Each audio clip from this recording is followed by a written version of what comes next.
અમદાવાદમાં ચર્ચિત એવો ઢોસા કાંડ, જેમાં આપણે જોયું કે જે 3 લોકોના જે છે ઢોસાનું ખીરું ખાવાથી જે છે 2 બાળકીઓના મોત થયા હતા, તેમાં હવે ઘણા મોટા નવા ખુલાસા થવા જઈ રહ્યા છે.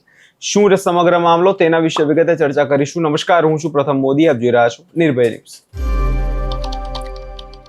અમદાવાદમાં થોડા સમય પહેલા જે બનાવ સામે આવ્યો, જેમાં ચાંદખેડા વિસ્તારમાં રહેતા એવા એક પરિવાર દ્વારા ઢોસાનું ખીરું જે છે લાવવામાં આવે છે, અને એ જ્યારે પરિવાર દ્વારા સભ્યોમાં જ્યારે ઢોસા બનીને ખાવામાં આવે છે, એના બાદ પરિવારમાં લોકોની તબિયત લથડી જાય છે, જેમાં 2 બાળકીઓના આ મામલે મોત થાય છે અને શંકા જાય છે પરિવારના 2 સભ્યો એવા માતા અને પિતા પર.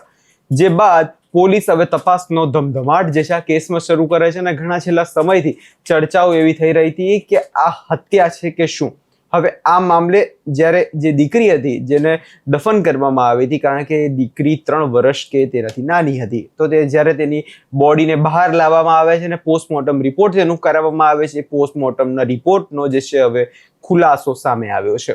પોસ્ટમોર્ટમ રિપોર્ટની અંદર ખુલાસો એવો થયો છે કે દીકરીના શરીરમાં એવા હાનિકારક બેક્ટેરિયા જે છે મળી આવ્યા છે, અને હાનિકારક બેક્ટેરિયા મળી આવતા પોલીસ હવે શંકા વધુ જઈ રહી છે કે દીકરીના શરીરમાં આવા હાનિકારક બેક્ટેરિયા આવ્યા કેવી રીતે.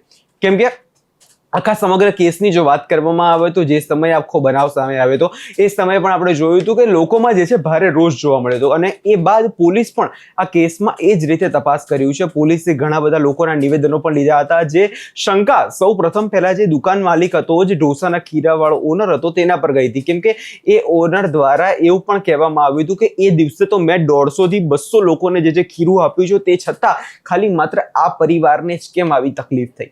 જે બાદ પોલીસ દ્વારા એ વિષય પર લઈને પણ તપાસ કરવામાં આવી, અને જેના બાદ હવે શંકા સૌથી વધુ માતા અને પિતા પર જઈ રહી છે. અને એ સમયે માતા પિતા પણ બીમાર પડ્યા હતા અને તે હોસ્પિટલમાં દાખલ હતા, પરંતુ જે સમયે તે બહાર આવ્યા એના પછી પોલીસે એ લોકોને શંકામાં જે છે દાયરામાં લઈ લીધા. પોલીસ દ્વારા આ મામલે કડકમાં કડક પૂછપરછ હાથ ધરવામાં આવી હતી. ઘણા બધા લોકોના નિવેદન લેવામાં આવ્યા, અને દીકરીની વાત આવે તો એ દીકરીને જ્યારે હવે પોસ્ટમોર્ટમ રિપોર્ટ જે બહાર આવ્યો છે, અને એની અંદર આજે મેડિકલ સાયન્સમાં જોવા જઈએ તો ખૂબ જ જે હાનિકારક જે શરીર માટે હાનિકારક બેક્ટેરિયા છે એ મળી આવતા અત્યારે કેસમાં સૌથી મોટો વળાંક જે છે જોવા જઈએ તો આ કેસમાં સામે આવ્યો તેવું લાગે છે. કેમ કે શંકાઓ એવી થઈ રહી હતી કે એ સમયે આ લોકો એવું તો શું ખાધું છે, એ લોકોએ એવું તો શું હતું. કેમ કે વાત કરીએ ખીરાની, તો એ દિવસે ઘણા બધા લોકો જે છે એ જગ્યાએથી જ ખીરું લઈ ગયા, તો તે કોઈને અસર ના થઈ, માત્ર આ લોકોને કેમ અસર થઈ જેવી ચર્ચાઓ પણ લોકમુખે ઘણી બધી કરવામાં આવતી હતી.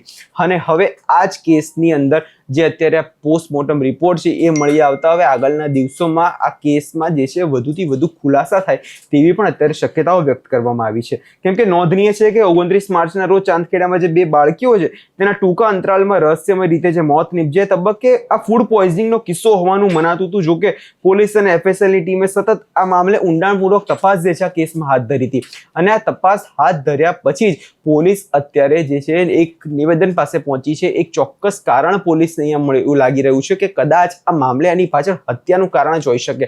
કેમ કે એ સમયે પણ આપણે જોયું હતું કે પરિવારમાં જે છે પુત્રની છેલછા બહુ હતી. પુત્ર પ્રાપ્તિ માટે એમના પરિવારના સભ્યો દ્વારા ખૂબ જ પ્રકારે જે છે વાતો કરવામાં આવતી હતી. એક ડાયરી પણ એ સમયે મળી આવી હતી, જેમાં પુત્ર પ્રાપ્તિ માટે જે છે તે વ્યક્તિ દ્વારા લખવામાં આવતું હતું. અને હવે બંને દીકરીઓ હતી, તો ક્યાંક ને ક્યાંક એને એ કેસમાં પણ રીતે પણ પોલીસ દ્વારા નજર કરવામાં આવી રહી છે.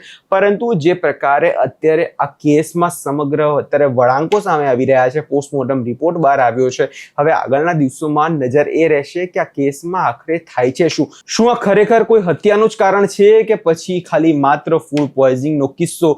એ તો સૌ કોઈની આગળના દિવસોમાં નજર રહેશે. આ વિષયમાં તમારો શું અભિપ્રાય છે અમને કમેન્ટ કરી ચોક્કસથી જણાવજો. અને અમારી ચેનલ નિર્ભય ન્યૂઝ લાઇક, શેર અને સબસ્ક્રાઇબ કરવાનું ભૂલશો નહીં.